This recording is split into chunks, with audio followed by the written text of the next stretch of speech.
Hi friends, welcome back to my YouTube channel ಆರೋಗ್ಯದ ಅಡುಗೆ ಮನೆಗೆ ಸ್ವಾಗತ. ನಾನು ಶೋಭಾ. ಇವತ್ತಿನ ರೆಸಿಪಿ ತುಂಬಾ ಹೆಲ್ತಿಗೆ ಒಳ್ಳೆಯದು, ಹಾಗೆಯೇ ಹೆಚ್ಚು ಪ್ರೋಟೀನ್ ಇರುವಂತಹ ಪನ್ನೀರ್ ಬಿರಿಯಾನಿನ ಮಾಡ್ತಾ ಇದ್ದೀನಿ. ತುಂಬ ಸಿಂಪಲ್ ಆ್ಯಂಡ್ ತುಂಬಾ ಟೇಸ್ಟಿ.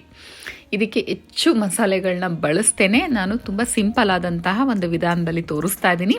ಪನ್ನೀರಲ್ಲಿ ಹೈ ಪ್ರೋಟೀನ್ ಇರೋದ್ರಿಂದ ನಮ್ಮ ಒಂದು ದೇಹಕ್ಕೆ ಪ್ರೋಟೀನು ಭಾಳನೇ ಮುಖ್ಯ. ಹಾಗಾಗಿ ನೀವು ಕೂಡ ವಾರದಲ್ಲಿ ಒಮ್ಮೆ ಆದರೂ ಈ ಥರ ಮಾಡಿಕೊಂಡು ನೀವು ತಿನ್ನೋದ್ರಿಂದ ತುಂಬಾ ಸುಲಭ. ಹಾಗೆ ಇದನ್ನು ನೀವು ಲಂಚ್ ಬಾಕ್ಸಿಗೂ ಕೂಡ ಫಟಾಫಟ್ ಅಂತ ಒಂದು 10 ನಿಮಿಷದಲ್ಲಿ ನೀವು ಇದನ್ನು ರೆಸಿಪಿನ ಮಾಡ್ಬೋದು. ಬನ್ನಿ, ಮತ್ತೆ ಯಾಕೆ ತಡ, ನನ್ನ ಒಂದು ಆರೋಗ್ಯದ ಅಡುಗೆ ಚಾನಲ್ ಇಷ್ಟ ಆದಲ್ಲಿ ಸಬ್ಸ್ಕ್ರೈಬ್ ಮಾಡ್ಕೊಂಡು ನೋಡಿ, ಹಾಗೆಯೇ ಪೂರ್ತಿಯಾಗಿ ವಿಡಿಯೋನ ನೋಡಿ, ಹಾಗೆಯೇ ಇಷ್ಟ ಆದಲ್ಲಿ ಎಲ್ಲರಿಗೂ ಕೂಡ ಶೇರ್ ಮಾಡಿ.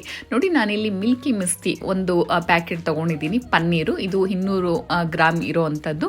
ಇದನ್ನು ನಾನು ತೊಳೆದ್ಬಿಟ್ಟು ನಂತರ ನೋಡಿ ಈ ಥರ ನಾನು ಕಟ್ ಮಾಡಿಕೊಂಡು ತೊಗೊಳ್ತಾ ಇದ್ದೀನಿ. ಸ್ವಲ್ಪ ದಪ್ಪನೇ ಇರಲಿ, ಚೆನ್ನಾಗಿರುತ್ತೆ ಬಿರಿಯಾನಿಗೆ. ಇವಾಗ ಬೌಲಿಗೆ ಹಾಕಿದ್ದೀನಿ. ನಂತರ ಇದಕ್ಕೆ ನೋಡಿ ಸಿಂಪಲ್ ಆದಂತಹ ಒಂದು ಪದಾರ್ಥಗಳನ್ನ ತೋರಿಸ್ತಾ ಇದ್ದೀನಿ. ಇದಕ್ಕೆ 1-2 ಈರುಳ್ಳಿ, 2 ಟೊಮೊಟೊ ತೊಗೊಂಡಿದ್ದೀನಿ, ಸ್ವಲ್ಪ ಕೊತ್ತಂಬರಿ ಸೊಪ್ಪು, ಸ್ವಲ್ಪ ಪುದೀನ ಸೊಪ್ಪು, 2 ಇಂಚು ಶುಂಠಿ, 1 ಗಡ್ಡೆ ಬೆಳ್ಳುಳ್ಳಿ, ಖಾರಕ್ಕೆ 4ರಿಂದ 5 ಹಸಿಮೆಣಸಿನಕಾಯಿ ತೊಗೊಂಡಿದ್ದೀನಿ. ಹಾಗೆ 1 ಗ್ಲಾಸ್ ಅಳತೆನಲ್ಲಿ ನಾನಿಲ್ಲಿ ಮಾಡ್ತಾ ಇರೋವಂಥದ್ದು.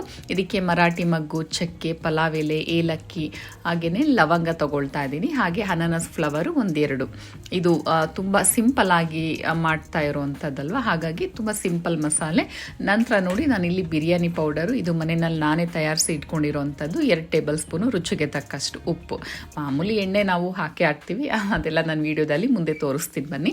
ನಂತರ ನೋಡಿ ನಾನಿಲ್ಲಿ ಜಾರಿಗೆ ನಾನೇನು ತೋರಿಸಿದ್ದೀನಿ ಎಲ್ಲ ಪದಾರ್ಥಗಳನ್ನೂ ಹಾಕ್ಕೊಳ್ತಾ ಇದ್ದೀನಿ. ಹಸಿಮೆಣಸಿನ್ಕಾಯಿ, ಬೆಳ್ಳುಳ್ಳಿ, ಹಾಗೆ ಶುಂಠಿ, ಪುದೀನ, ಕೊತ್ತಂಬರಿ ಸೊಪ್ಪು, ಇದಿಷ್ಟೇ ನಾನು ರುಬ್ಕೊಳ್ತಾ ಇರೋವಂಥದ್ದು. ಇದಕ್ಕೆ ಯಾವುದೇ ರೀತಿ ತೆಂಗಿನಕಾಯಿ ಆಗಲಿ, ಚಕ್ಕೆ, ಲವಂಗ, ಈರುಳ್ಳಿ ಯಾವುದು ಕೂಡ ನಾನು ಇಲ್ಲಿ ಹಾಕ್ತಾ ಇಲ್ಲ. ತುಂಬ ಸಿಂಪಲ್ ಮಸಾಲೆಯೊಂದಿಗೆ ಮಾಡ್ತಾ ಇರುವಂಥದ್ದು. ನೋಡಿ, ತುಂಬ ಹೆಚ್ಚಿಗೆ ನೀರು ಹಾಕ್ಕೊಳಕ್ಕೆ ಹೋಗ್ಬೇಡಿ. ಸ್ವಲ್ಪ ನೀರನ್ನು ಹಾಕಿ ನಾವು ಇದನ್ನು ನುಣ್ಣಗೆ ನಾವು ಪೇಸ್ಟ್ ಮಾಡ್ಕೊಳ್ಬೇಕಾಗತ್ತೆ. ನೋಡಿ ಎಷ್ಟು ಗ್ರೀನಾಗಿ ಬಂದಿದೆ ಅಂತ ಅಂದ್ಬಿಟ್ಟು ಇದನ್ನು ಇವಾಗ ಸೈಡಲ್ಲಿ ತೆಗೆದಿಟ್ಕೊಳ್ತಾ ಇದ್ದೀನಿ.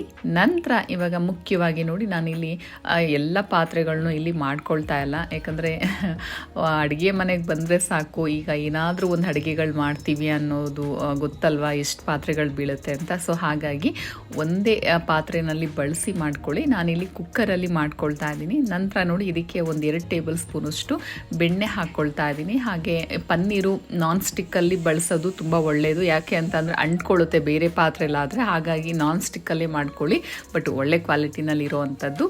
ನಂತರ ನೋಡಿ ಇವಾಗ ಬೆಣ್ಣೆನ ಕರಗಿಸಿದ ನಂತರ ಇವಾಗ ಹೆಚ್ಚಿಟ್ಕೊಂಡಿರುವಂತಹ ಪನ್ನೀರ್ನ ನಾನು ಇದಕ್ಕೆ ಹಾಕ್ಕೊಳ್ತಾ ಇದ್ದೀನಿ. ನಂತರ ಇದು ತಿನ್ನಬೇಕಾದ್ರೆ ಸಪ್ಪೆ ಅನಿಸುತ್ತಲ್ವ, ಹಾಗಾಗಿ ಇದಕ್ಕೆ ಇವಾಗ ಉಪ್ಪನ್ನು ಕೂಡ ಸೇರಿಸಿ ನಾನು ಫ್ರೈ ಮಾಡ್ಕೊಳ್ತಾ ಇದ್ದೀನಿ. ಬಟರಲ್ಲೇ ಫ್ರೈ ಮಾಡ್ಕೋಬೇಕು ಅಂತ ಏನೂ ಇಲ್ಲ, ನೀವು ತುಪ್ಪ ಅಥವಾ ಎಣ್ಣೆ ಯಾವ್ದು ಬೇಕಾದರೂ ಇಲ್ಲಿ ಮಾಡ್ಕೊಳ್ಬೋದು. ಬಟ್ ಈ ಬಿರಿಯಾನಿ ಅಂತ ಬಂದರೆ ನಾನು ಸ್ವಲ್ಪ ಎಣ್ಣೆ ಕಡಿಮೆ ಮಾಡ್ಕೊಳ್ತೀನಿ, ಆದಷ್ಟು ತುಪ್ಪ ನಂತರ ಬೆಣ್ಣೆನಲ್ಲೇ ಮಾಡೋ ಅಂಥದ್ದು. ಈಗ ನೋಡಿ ಜಸ್ಟ್ 1-2 ನಿಮಿಷ ನಾವು ಇದನ್ನು ಲೋ ಫ್ಲೇಮಲ್ಲಿ ಫ್ರೈ ಮಾಡಿಕೊಂಡ್ರೆ ಸಾಕು. ನೋಡಿ ಈಗ ಫ್ರೈ ಮಾಡ್ಕೊಂಡಿದ್ದೀನಿ. ಇದನ್ನೆಲ್ಲ ಒಂದು ಬೌಲಿಗೆ ತೆಗೆದಿಟ್ಕೊಳ್ತೀನಿ. ನೋಡಿ ಇದು ರೆಡಿ ಆಗಿದೆ. ನಂತರ ಈಗ ಉಳಿದಿರುವಂತಹ ಈ ಒಂದು ಬೆಣ್ಣೆಗೆ ನಾನು ತುಪ್ಪ ಹಾಕ್ಕೊಳ್ತಾ ಇದ್ದೀನಿ. 4-5 ಟೇಬಲ್ ಸ್ಪೂನ್ ತುಪ್ಪ ಹಾಕ್ಕೊಳ್ತಾ ಇದ್ದೀನಿ. ಬಿರಿಯಾನಿ ಅಂತ ಅಂದರೆ ಸ್ವಲ್ಪ ಎಣ್ಣೆ ತುಪ್ಪ ಸ್ವಲ್ಪ ಮುಂದಿರಬೇಕಲ್ಲ, ಹಾಗಂತ ಏನು ತುಂಬ ಜಾಸ್ತಿನೂ ಇಲ್ಲಿ ಬಳಕೆ ಮಾಡಿಲ್ಲ. ನಂತರ ಇವಾಗ ಸ್ಪೈಸಸ್ಗಳನ್ನೆಲ್ಲ ಹಾಕಿದ್ದೀನಿ. ನಂತರ ಇವಾಗ ಈರುಳ್ಳಿ ಕೂಡ ಹಾಕ್ಕೊಳ್ತಾ ಇದ್ದೀನಿ. ನೀವು ಜಾಸ್ತಿ ಮಾಡ್ತೀನಿ ಅನ್ನೋದಾದರೆ ನೀವಿಲ್ಲಿ ಡಬಲ್ ಆಗಿ ಕೂಡ ಮಾಡ್ಕೊಳ್ಬೋದು ಕ್ವಾಂಟಿಟಿನ. ನೋಡಿ ಈರುಳ್ಳಿನ ಇವಾಗ ಫ್ರೈ ಮಾಡ್ಕೊಳ್ಬೇಕಾಗತ್ತೆ. 1 ನಿಮಿಷ ಫ್ರೈ ಮಾಡಿಕೊಂಡ್ರೆ ಸಾಕು. ನಾನು ಫ್ಲೇಮ್ನ ಸ್ವಲ್ಪ ಹೈ ಫ್ಲೇಮಾಗಿ ಇಟ್ಕೊಂಡಿದ್ದೀನಿ. ಅಂದರೆ ಈರುಳ್ಳಿ ಫ್ರೈ ಮಾಡೋ ಟೈಮಲ್ಲಿ ಸ್ವಲ್ಪ ನೀವು ಜಾಸ್ತಿ ಇಟ್ಕೊಂಡ್ರೂ ಆಗುತ್ತೆ. ನಾನಿಲ್ಲಿ ಕುಕ್ಕರಲ್ಲಿ ಮಾಡ್ತಾ ಇದ್ದೀನಿ, ನೀವು ಬೇಕಾದರೆ ಪಾತ್ರೆನಲ್ಲೂ ಕೂಡ ಮಾಡ್ಕೊಳ್ಬೋದು. ನೋಡಿ ಇವಾಗ ಈರುಳ್ಳಿ ಫ್ರೈ ಆಗಿದ ನಂತರ ಇವಾಗ ಟೊಮೊಟೊ ಹಣ್ಣನ್ನು ಕೂಡ ನಾನಿಲ್ಲಿ ಸೇರಿಸ್ಕೊಳ್ತಾ ಇದ್ದೀನಿ. ನಂತರ ರುಚಿಗೆ ತಕ್ಕಷ್ಟು ಉಪ್ಪು ಈ ಟೈಮಲ್ಲೇ ಹಾಕ್ಕೊಳ್ತಾ ಇದ್ದೀನಿ. ಅಂದರೆ ಈ ಟೈಮಲ್ಲಿ ಸೇರಿಸ್ಕೊಳ್ಳೋದ್ರಿಂದ ಟೊಮೊಟೊ ಬೇಗನೆ ಬೇಯುತ್ತೆ, ಹಾಗೆ ಸಾಫ್ಟ್ ಕೂಡ ಆಗುತ್ತೆ. ನೋಡಿ ಇವಾಗ ಟೊಮೊಟೊ ಕೂಡ ಹಾಕಿದ ನಂತರ ಇದಕ್ಕೆ ಇವಾಗ ರುಬ್ಬಿಟ್ಕೊಂಡಿರುವಂತಹ ಮಸಾಲೆನ ಇದಕ್ಕೆ ಸೇರಿಸ್ಕೊಳ್ಳೋಣ. ತುಂಬಾ ಸಿಂಪಲ್ ಮಸಾಲೆ ಇದು. ಇದನ್ನು ಕೂಡ 1 ನಿಮಿಷದವರೆಗೂ ಹುರ್ಕೊಳ್ಳೋಣ ನಾವು, ಅಂದರೆ ಹಸಿ ಸ್ಮೆಲ್ ಹೋಗಬೇಕು ಮಸಾಲೆದು. ಹಾಗಾಗಿ ನಂತರ ಇದಕ್ಕೆ ನೋಡಿ ನಾನು ಆವಾಗಲೇ ಹೇಳಿದ್ನಲ್ವ ಬಿರಿಯಾನಿ ಮಸಾಲೆ ನಾನಿಲ್ಲಿ ಬಳಸ್ತಾ ಇದ್ದೀನಿ 2 ಟೇಬಲ್ ಸ್ಪೂನು. ನೀವು ಇದ್ರ ಬದಲಾಗಿ ಧನಿಯಾ ಪುಡಿ ಅಥವಾ ನೀವು ಖಾರದ ಪುಡಿ ಕೂಡ ಬಳಸ್ಕೊಳ್ಬೋದು. ನಾನಿಲ್ಲಿ ಸಂಪೂರ್ಣವಾಗಿ ಹಸಿಮೆಣಸಿನ್ಕಾಯಿ ಅಷ್ಟೇ ಬಳಸಿರೋದು, ಖಾರದ ಪುಡಿ ಬಳಸಿಲ್ಲ.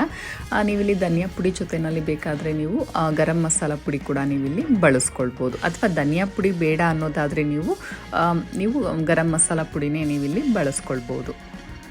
ಇವಾಗ ನೋಡಿ ಇದನ್ನು ಕೂಡ ಫ್ರೈ ಆಗಿದೆ 1 ನಿಮಿಷ ತನಕ.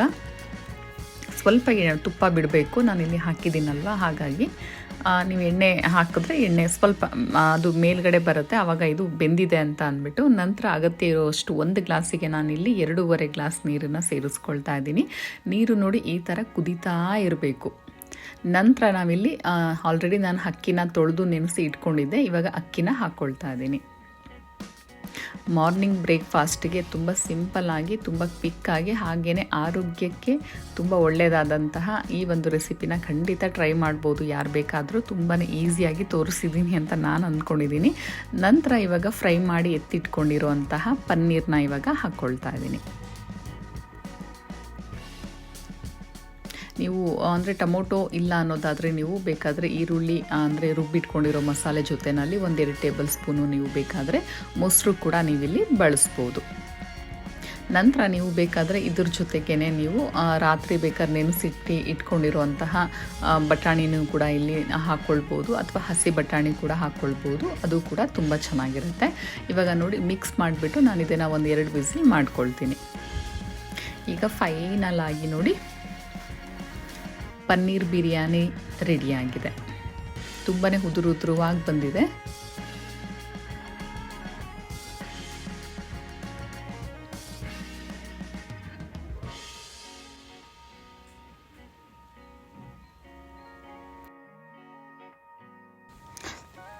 ಆಹಾ, ಸಖತ್ತು ಸೂಪರ್ ಅಂದರೆ ಸೂಪರ್ ಆಗಿದೆ.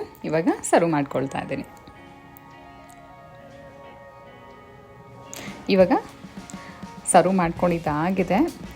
ಇವಾಗ ಟೇಸ್ಟ್ ಮಾಡೋದು ಒಂದೇ ಬಾಕಿ. ನೀವು ಕೂಡ ಖಂಡಿತವಾಗ್ಲೂ ಈ ಒಂದು ರೆಸಿಪಿನ ಟ್ರೈ ಮಾಡಿ, ಎಲ್ಲರಿಗೂ ಕೂಡ ಈ ಒಂದು ವಿಡಿಯೋನ ಆದಷ್ಟು ಶೇರ್ ಮಾಡಿ. ಹಾಗೆ ನನ್ನ ಚಾನಲ್ನ ಇನ್ನೂ ಯಾರೆಲ್ಲ ಸಬ್ಸ್ಕ್ರೈಬ್ ಮಾಡ್ಕೊಳ್ದೆ ನೋಡ್ತಾ ಇದ್ದೀರಾ, ಪ್ಲೀಸ್ ನನ್ನ ಚಾನಲ್ನ ಸಬ್ಸ್ಕ್ರೈಬ್ ಮಾಡ್ಕೊಂಡು ನೋಡಿ. ಧನ್ಯವಾದ ಯಾರೆಲ್ಲ ವಿಡಿಯೋ ನೋಡಿದ್ದೀರಾ ಪ್ರತಿಯೊಬ್ಬರಿಗೂ ಕೂಡ. ಹೀಗೆ ನಿಮ್ಮ ಒಂದು ಸಪೋರ್ಟ್ ನನ್ನ ಮೇಲಿರಲಿ.